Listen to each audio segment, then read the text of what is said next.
What's wrong? I said, yeah, because it's the letters. I don't understand them. So, but I had a great time there. One of the things that was beneficial for me during that time frame was to get outside of my bubble and my comfort zone, because a lot of times you'll see people, they'll go overseas, they will not experience life outside of that base, and that's a disadvantage for you, because one thing you got to realize is outside of the United States, everybody is so in tune to everything that we do. I will probably say, being over there stationed in Germany, it kind of felt like a little America, and the benefit that for us was the fact that the majority of people around there spoke English and German and probably another language as well too.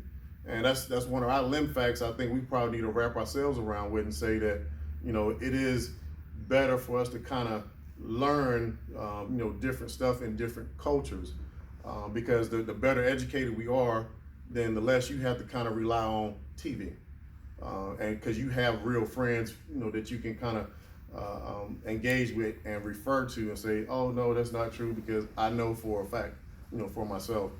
Um, Coming back to the States, eventually end up getting married. My wife is from Ukraine. We've been married for 6.5 years. She speaks 4 languages. I'm actually learning Ukrainian Russian now, because of my daughter. And I learned little small words. At first I was like, yeah, my wife, she ain't telling me nothing. She don't want to know when she talking junk. But like, and then from her perspective, her best friend is from Turkey or whatnot. So she has a diverse, background as well too. And when I told her, coming here to the States, as I mentioned you guys earlier, I was saying that, hey, Russia, China, North Korea, those countries don't have a lot of diversity. So it's like, when I went to Ukraine the first time to visit, oh, I was pretty popular. Because I kind of stood out. That's why I always kind of laughed at those security briefings when they say, hey, make sure you don't do anything to stand out. And I was like, oh, what's that? Well, y'all being for sure about that one? I was like, it's called Captain Obvious on that one. But the one thing about that per se that I told her when she came here to the States is I said, hey, I want you to get the minority experience here in the United States. I was like, so I want you to, when you start work, my wife's an accountant up in the World Trade Center in Baltimore now, which I hate that drive for her every morning. But I told her when she first came here, I said, you need to become the minority, because you didn't have any other groups of people around you, period, growing up. So that way you can actually understand where people are coming from, so you don't have the instant disconnection. So that way, even if you disagree, you have a reference to go to, and that's what she did. She did that, and then she went from the other side and went and worked in another location where she wasn't the minority. And so now at the place he works at now, there's no majority race or gender at all. And I think that's kind of what our Air Force is trying to come to, whether it's not intentional or not or whatever. There's benefits to it though. And you'll see that when you have that diverse, group that you work with, you can always lean on each other for different ideas, different perspectives, and it will make you a better person in general. And one of my greatest experiences and greatest stories that I was told, because I really think this is a very inspirational story. There's a good friend of mine, I call him G, who's a senior master sergeant now, and I met him when I was over in Germany. G was originally from Ecuador. G had he and some of his family members, had to run and escape away from the violence of the gangs and stuff that's in that location on foot, come here to the United States, live in Philadelphia and New York, on the streets, taught himself English, and then began the process of gaining his American citizenship, and now he's running a shop as a senior master sergeant in the United States Air Force. So naturally for me, I gained a couple of things from that story. I learned how to have empathy for other people and their experiences. I learned, how to realize that whatever you may possibly be going through, there might be somebody who's going through worse. And that empathy, gives you the opportunity to connect. And as I think I was probably having a sidebar conversation with you guys one time before, I told you that always find, whether it be the icebreaker or always find that opportunity to say, hey, well, I know such and such. So like, now me and her know that we speak a little German. There's a little instant connection, right? So, if I know I can connect with you with such and such, it kind of not necessarily softens people up, but it welcomes, people to what you're trying to do. If your goal is to lead an inclusive team, and end of the day, you're going to be better, when you do these things that I kind of laid out for you guys today. Hopefully the information I passed on to you, whether it be from the slides or the personal experience, kind of give you guys that opportunity to realize the beauty of diversity, to realize, that, when you're uncomfortable, reach that person, that's totally different from you. Talk to them. I remember from basic training, there was a guy from Stark, Florida, and I'm from North Carolina. We were singing that country song, one, you like a dream come true. He thought it was a country song. I thought it was Brian McKnight. But we were in basic training having a good time. But those collaborative efforts were not, you'll really realize in your career that we all the same. We're all connected, somehow. And another quick funny story that we realized that most people should be aware of, I hope, is that at least 24% of all African Americans have some form of European ancestry. And we kind of all know the stories why or whatnot. But I, end up finding some stories, to be kind of fascinating. So my third great grandparents, from my father's side, well, let's just say they were probably the Prince Harry and Meghan Markle of their generation back then. So, that kind of it was a little interesting, so to speak.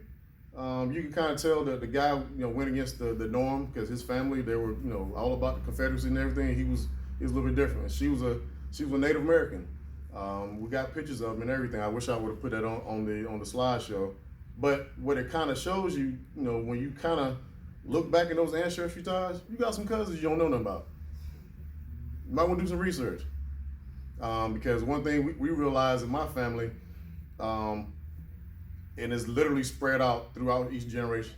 There are a lot of us that keep coming up with blue eyes and green eyes. It skipped me, but my siblings, aunts, uncles, you'll see like, where did it come from? Oh, for a fact. So my wife, she has hazel eyes. I have brown eyes. My daughter has blue eyes. Funny story, she went to the hair salon here in Alton, and the lady goes up to her, she's like, oh, your baby has some pretty blue eyes there. Oh, she must get them from her daddy. The girl from the neighborhood with us just looked at her like, girl, if she only knew. But to kind of, leave y'all with that joke there, I really hope you guys enjoyed this presentation, because I know in the end of the day, you guys are the future. And I keep saying it each and every time. You are the future. You are the change that you want to be. You have that opportunity to go and get that knowledge. You'll see, like, from your mobile phones, your internet, whatnot. You have that opportunity to go out there and engage and be the new leaders that the Air Force needs you guys to be, and realize from this short time frame that you're going to be, whether it be 4 years, 6 years, or 20 years, it goes by really fast. Make the most of it. Enjoy it. Man, meet some real good people out there, because that diversity mindset will allow you to be able to do that. And that's the only way you can do it, when you go out there and engage people who don't look like you and who don't talk like you. And you're going to be a better person as a whole, because in the end of the day, when you become the leaders, now you know how to be effective, because now you know how to engage this person here and engage that person there, because you've already had that experience in your time to be able to say, oh, I know how to connect, with this person here, because I already know a little bit something about their background. Now I'm a more effective leader. Now I know, if I know how to talk to this person, and if we have a disagreement or this conflict, I know how to interact with this person now. Because now I know either a person's lingo or the exclusive language. I know, how to be effective. I know how to engage you. You know, now I'm the leader the Air Force wants me to be. Now I'm out here, you know, like doing the thing. So again, thank you guys for coming out today. Keep supporting the Rising Six, and keep bringing some of your peers here with you, and go out there and be as effective as you possibly can. And end of the day, like my TI used to tell me, do it better than I did. All right.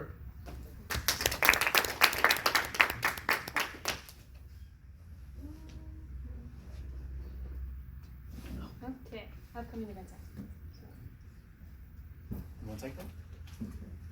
So we have on 26th June, we got the bake sale fundraiser that Sergeant Quintella went over earlier.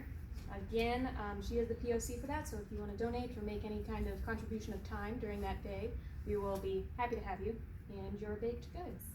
On 28th June, we have the community cleanup.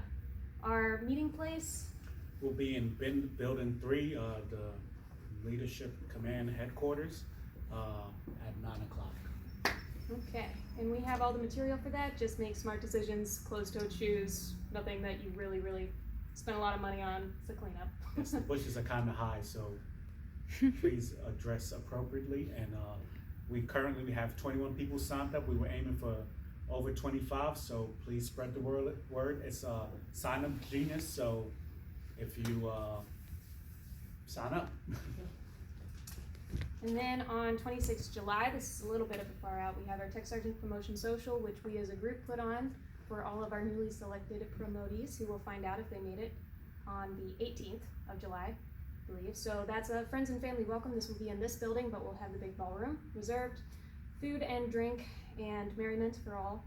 That'll start at 1500 and go for about 2 hours. There'll be a ceremony.